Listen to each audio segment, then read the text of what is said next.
साथियों, यूट्यूब के channel heavy scholar पर आप सभी का स्वागत है। रोज की भांति आज भी हम जीके जीएस के 20 महत्वपूर्ण प्रश्नों को लेकर आपकी सेवा में उपस्थित हैं। और आइए देखते हैं आज के महत्वपूर्ण प्रश्नों की श्रृंखला का पहला प्रश्न।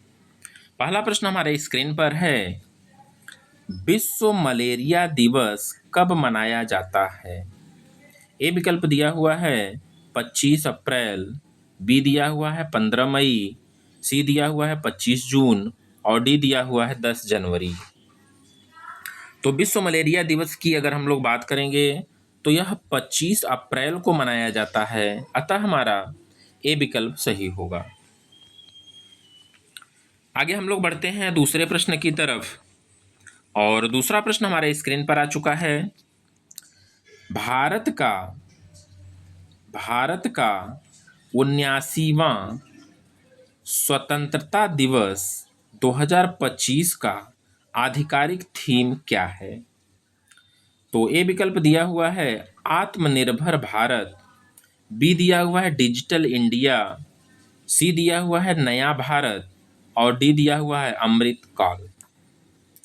तो भारत का 79वां स्वतंत्रता दिवस 2025 का आधिकारिक थीम की बात कही जा रही है, तो इसका सही उत्तर होगा नया भारत, अतः हमारा सी विकल्प सही होगा। आइए हम लोग आगे बढ़ते हैं तीसरे प्रश्न की तरफ। तीसरा प्रश्न है, दुनिया का पहला एआई गवर्नेंस कानून किस देश ने अपनाया है? बहुत ही महत्वपूर्ण प्रश्न है। ए विकल्प दिया हुआ है सिंगापुर, बी दिया हुआ है अमेरिका, सी दिया हुआ है चीन और डी दिया हुआ है संयुक्त अरब अमीरात। तो दुनिया का पहला एआई गवर्नेंस कानून अपनाने वाला देश सिंगापुर है, अतः हमारा ए विकल्प सही होगा। आगे हम लोग बढ़ते हैं चौथे प्रश्न की तरफ और चौथा प्रश्न है, अंतर्राष्ट्रीय ओलंपिक दिवस हर वर्ष किस तारीख को मनाया जाता है? तो ए विकल्प दिया हुआ है 23 जून, बी दिया हुआ है 5 जून, सी दिया हुआ है 8 अगस्त और डी दिया हुआ है 1 जुलाई। अंतर्राष्ट्रीय ओलंपिक दिवस हर वर्ष 23 जून को मनाया जाता है। याद रखिएगा आप लोग, वेरी वेरी इंपॉर्टेंट प्रश्न है यह। तो अंतर्राष्ट्रीय ओलंपिक दिवस 23 जून को मनाया जाता है। आगे हम लोग बढ़ते हैं पांचवें प्रश्न की तरफ और पांचवा प्रश्न है, आईपीएल 2024 के फाइनल मैच का player of the match award किस खिलाड़ी को मिला? आईपीएल 2024 के फाइनल मैच का प्लेयर ऑफ द मैच पूछा जा रहा है, किस खिलाड़ी को मिला है? तो आइए देखते हैं हम लोग। यहाँ पर ए विकल्प दिया हुआ है एम एस धोनी, बी दिया हुआ है मिचेल स्टार्क, सी दिया हुआ है डेवोन कॉनवे और डी दिया हुआ है इनमें से कोई नहीं। तो प्लेयर ऑफ द मैच की अगर हम लोग बात करेंगे तो मिचेल स्टार्क को मिला हुआ है, अतः हमारा बी विकल्प सही होगा। आगे हम लोग बढ़ते हैं छठे प्रश्न की तरफ और छठा प्रश्न है, घेंघा किस कमी के कारण होता है? घेंघा रोग जो कि गले में होता है, यह किस कमी से होता है? ए विकल्प दिया हुआ है आयोडीन, बी दिया हुआ है स्टार्च, सी दिया हुआ है सल्फर और डी दिया हुआ है कैल्शियम। तो घेंघा रोग की अगर हम लोग बात करेंगे तो यह आयोडीन की कमी के कारण होता है, अतः हमारा ए विकल्प सही होगा। आगे बढ़ते हैं सातवें प्रश्न की तरफ। सातवां प्रश्न है, बिरसा मुंडा हॉकी स्टेडियम किस राज्य में है? बिरसा मुंडा हॉकी स्टेडियम किस राज्य में है? ए विकल्प दिया हुआ है पश्चिम बंगाल, बी दिया हुआ है असम, सी दिया हुआ है ओडिशा और डी दिया हुआ है छत्तीसगढ़।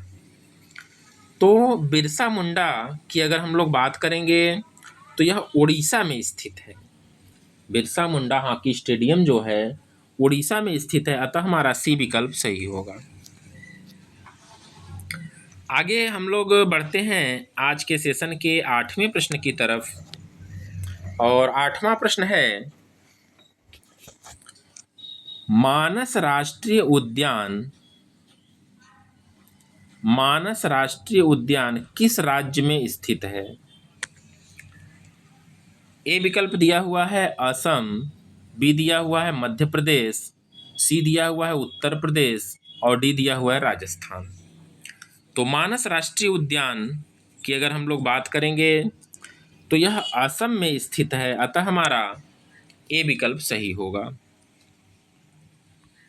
आगे हम लोग बढ़ते हैं 9वें प्रश्न की तरफ। 9वां प्रश्न है, भारत का नेपोलियन किसे कहा जाता है? ए विकल्प है चंद्रगुप्त, बी है अकबर, सी है सिकंदर और डी है समुद्रगुप्त। तो भारत के नेपोलियन की अगर हम लोग बात करेंगे तो समुद्रगुप्त हैं। भारत के नेपोलियन कौन है? समुद्रगुप्त हैं, अतः हमारा डी विकल्प सही होगा। आगे हम लोग बढ़ते हैं 10वें प्रश्न की तरफ। भाषा की सबसे छोटी इकाई है। भाषा की सबसे छोटी इकाई कौन सी होती है? ए दिया हुआ है शब्द, बी दिया हुआ है भाषा, सी दिया हुआ है स्वर और डी दिया हुआ है वर्ण। तो भाषा की सबसे छोटी इकाई की हम बात करेंगे तो वह वर्ण होता है, अतः हमारा डी विकल्प सही होगा। आगे हम लोग बढ़ते हैं 11वें प्रश्न की तरफ। भारत की तीनों सेनाओं का प्रमुख कौन होता है? भारत की तीनों सेनाओं का प्रमुख कौन होता है? ए है प्रधानमंत्री, बी है राष्ट्रपति, सी है मुख्यमंत्री और डी है इनमें से कोई नहीं। तो भारत की तीनों सेनाओं का जो प्रमुख होता है वह राष्ट्रपति होता है, अतः हमारा बी विकल्प सही होगा। आगे हम लोग बढ़ते हैं 12वें प्रश्न की तरफ। 12वां प्रश्न है, सापेक्षता का सिद्धांत किससे संबंधित है? ए विकल्प दिया हुआ है आइंस्टीन, बी दिया हुआ है केल्विन, सी दिया हुआ है न्यूटन और डी दिया हुआ है डब्ल्यू.सी. रॉन्गटन। तो सापेक्षता के सिद्धांत की हम लोग बात कहेंगे तो आइंस्टीन महोदय हैं, अतः हमारा ए विकल्प सही होगा। आगे हम लोग बढ़ते हैं 13वें प्रश्न की तरफ। 13वां प्रश्न है, हाल ही में किस भारतीय राज्य ने किसान मित्र योजना शुरू की? ए दिया हुआ है राजस्थान, बी दिया हुआ है मध्य प्रदेश, सी दिया हुआ है पंजाब और डी दिया हुआ है बिहार। तो हाल ही में किस भारतीय राज्य ने किसान मित्र योजना का शुभारंभ किया, ऐसा प्रश्न पूछा जा रहा है। तो इसके सही आंसर की अगर हम लोग बात करेंगे तो वह राजस्थान है, वह राजस्थान है। आगे बढ़ते हैं हम लोग 14वें प्रश्न की तरफ। 14वां प्रश्न है, हाल ही में किसने विश्व युवा दिवस 2025 की थीम घोषित की है? हाल ही में किसने विश्व युवा दिवस 2025 की थीम को घोषित किया है? ए विकल्प दिया हुआ है यूनेस्को, बी दिया हुआ है संयुक्त राष्ट्र, सी दिया हुआ है WHO, डी दिया हुआ है वर्ल्ड बैंक। तो विश्व युवा दिवस की घोषणा करने वाले संयुक्त राष्ट्र हैं, अतः हमारा बी विकल्प सही होगा।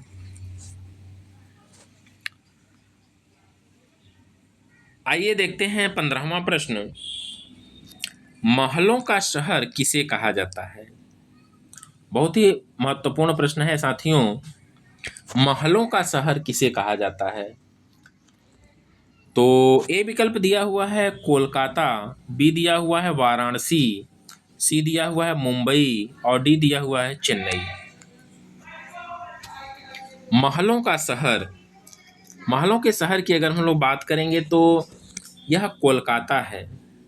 महलों का शहर कोलकाता को कहा जाता है, अतः हमारा ए विकल्प सही होगा। आगे हम लोग बढ़ते हैं अगले प्रश्न की तरफ, और अगला प्रश्न हमारे स्क्रीन पर आ चुका है। राष्ट्रीय जूट बोर्ड का कार्यालय कहाँ है? राष्ट्रीय जूट बोर्ड का कार्यालय कहाँ है? ए विकल्प दिया हुआ है कोलकाता, बी दिया हुआ है मद्रास, सी दिया हुआ है जम्मू और डी दिया हुआ है मेघालय। तो 16वें प्रश्न के सही आंसर की अगर हम लोग बात करेंगे तो राष्ट्रीय जूट बोर्ड का कार्यालय कोलकाता में स्थित है, अतः हमारा ए विकल्प सही होगा। आगे हम लोग बढ़ते हैं 17वें प्रश्न की तरफ। साथियों, प्रश्न कैसे हैं हमें निश्चित रूप से आप बताइएगा। चैनल पर अगर हमारे आप नए हैं या अभी तक आपने चैनल को हमारे सब्सक्राइब नहीं किया है तो निश्चित रूप से सब्सक्राइब करिएगा। ये सारे वीडियोज़ जो भी मैं प्रोवाइड कर रहा हूँ आपको बिल्कुल निःशुल्क है, फ्री में है। इसका कोई भी किसी भी प्रकार का चार्ज आपसे नहीं लिया जाता है, और चार्ज के रूप में अगर आप समझेंगे तो आपका एक सब्सक्राइब, एक लाइक और एक शेयर, वही इसका चार्ज है। तो निश्चित रूप से हम आपसे उम्मीद करेंगे कि आप हमारे चैनल को सब्सक्राइब जरूर करेंगे। तो आइए देखते हैं 17वें प्रश्न को। प्रिंटिंग प्रेस का आविष्कार किसने किया? ए विकल्प दिया हुआ फ्रांसिस स्मिथ, बी है जॉन गुटेनबर्ग, सी है लुई पाश्चर और डी है डेबार। तो 17वें प्रश्न के अगर सही आंसर की हम लोग बात करेंगे तो प्रिंटिंग प्रेस का आविष्कार करने वाले जॉन गुटेनबर्ग जी हैं, अतः हमारा बी विकल्प सही होगा। आगे हम लोग बढ़ते हैं आज के सेशन के 18वें प्रश्न की तरफ। 18वां प्रश्न है, सबसे प्रबल उपचायक होता है? ए विकल्प दिया हुआ है क्लोरीन, बी दिया हुआ है फ्लोरीन, सी दिया हुआ है आयोडीन और डी दिया हुआ है इनमें से कोई नहीं। तो सबसे प्रबल उपचायक की अगर हम लोग बात करेंगे तो फ्लोरीन होता है, फ्लोरीन होता है, अतः हमारा बी विकल्प सही होगा। आगे बढ़ते हैं हम लोग 19वें प्रश्न की तरफ। समान उत्पत्ति, संरचना एवं कार्यों वाली कोशिकाओं के समूह को क्या कहते हैं? ए विकल्प दिया हुआ है जाइलम, बी दिया हुआ है फ्लोयम, सी दिया हुआ है ऊतक और डी दिया हुआ है इनमें से कोई नहीं। तो समान उत्पत्ति, संरचना एवं समान कार्यों वाली कोशिकाओं को हम लोग ऊतक के नाम से जानते हैं, अतः हमारा सी विकल्प सही होगा। और आगे हम लोग बढ़ते हैं आज के सेशन के लास्ट क्वेश्चन की तरफ। 20वां प्रश्न हमारे स्क्रीन पर आ चुका है। मानव शरीर की सबसे बड़ी ग्रंथि है? मानव शरीर की सबसे बड़ी ग्रंथि का वेट पूछा जा रहा है यहाँ पर। तो ए विकल्प दिया हो 1.5 टू 2.0 kg, बी दिया हुआ है 2.0 टू 2.5 kg, सी दिया हुआ है 2.5 टू 3.5 kg और डी दिया हुआ है 2.5 टू 3.5 kg। तो इसके सही आंसर की अगर हम लोग बात करेंगे तो मानव ग्रंथि की सबसे बड़ी ग्रंथि जो होती है उसका वेट 1.5 से 2 kg के मध्य होता है, अतः हमारा ए विकल्प सही होगा। तो साथियों, कैसे लगे प्रश्न आपको हमें कमेंट के माध्यम से बताइएगा, और फिर हम लोग मिलते हैं अगली वीडियो में। तब तक के लिए बने रहिएगा हमारे चैनल हाईवी स्कॉलर पर। धन्यवाद।